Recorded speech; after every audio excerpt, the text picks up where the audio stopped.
I bet you there is not a single leader, prime minister, president in Europe that hasn't heard of Mrs. Rajavi and the PMOI.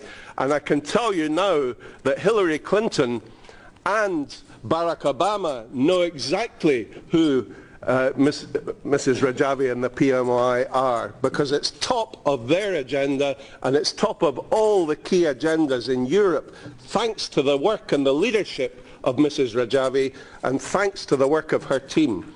And I think the delisting of the PMOI in America will be one of the final nails in the coffin of the mullahs in Tehran. So now we can turn our attention to making sure this opposition, which is the main opposition hated by the mullahs, because it's the main opposition, now we can turn our attention to unseating the mullahs, to the third way that Mrs. Rajavi spoke about some years ago. The people of Iran have suffered far too long for policy of appeasement. Mrs. Rajavi was talking about that, towards the Iranian regime.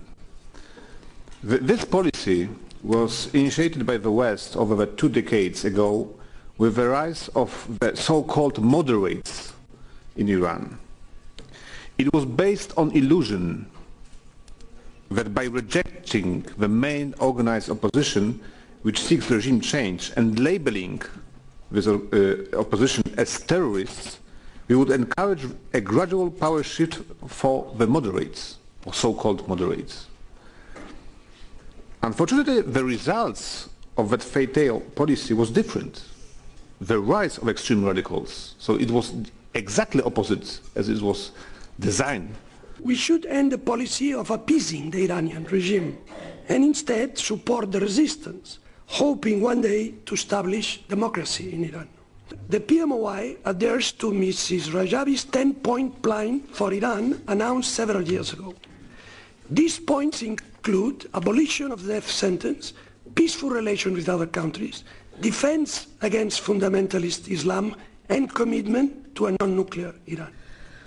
So let us not to be deceived by misogynist mullahs. Those allegations that are circulated by Iranian regime's lobbies aim to distract the attention from real situation and the dictatorship ruling Iran. There's one element missing in our strategy, the element of support for the democratic opposition in Iran. If we want regime change, if we want a democratic Iran, we need to support the democratic opposition. That is how it begins. And therefore, the next step should be a permanent and constructive dialogue between all the governments of the EU member states plus the European institutions with PMOI and its president, Maryam Rajavi. Dear friends, this day is for me a defining turning point in the fight against the Iranian regime.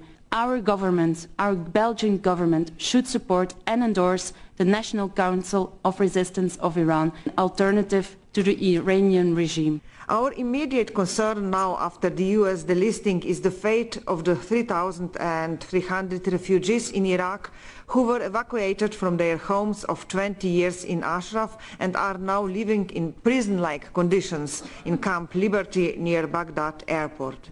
Iraq had long declared its goal to make life unbearable for those people, and it is a shame that the UN mission in Iraq just keeps following Iraq's requests without making that country to honor its signed agreements to allow the residents access to their minimum living requirements. What we have got to do is we must create practical and automatic assurances that the Iraqi government will not be allowed to continue to violate human rights, the fundamental rights of citizens. We need the main assurance, and that is from the United States, the United Nations High Commissioner for Refugees, that Camp Liberty is recognised as a refugee camp, in order so that the rights of the people of Ashraf and the rights of the people of Liberty are recognised, because these people are refugees. ونريد أن نؤكد في هذا المجال ونأمل من أصدقائنا في البرلمان الأوروبي المطالب الآتية: إعلان مخيم ليبرتي، مخيم للاجئين تحت إشراف الأمم المتحدة، الاعتراف والتأكيد على حق ملكية سكان أشرف على ممتلكاتهم المنقولة وغير المنقولة.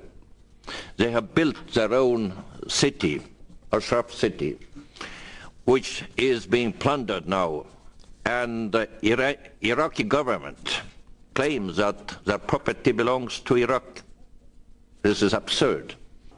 And we today, in a place that's far distant from Camp Ashraf and Camp Liberty, I think we can say to the residents and to the people there that we applaud their persistence and their resilience and their bravery. I anyway cannot imagine the conditions that many of them live under, particularly in recent years. And especially if we think of the 1,000 women that are there and the harsh regime that they must endure. I think they are an inspiration to all of us, an inspiration to people who have to struggle, and I think they're a symbol for all who seek justice. And I think we can say today that we admire their quiet, determined, day by day, week by week, and year by year resistance against the unjust regime.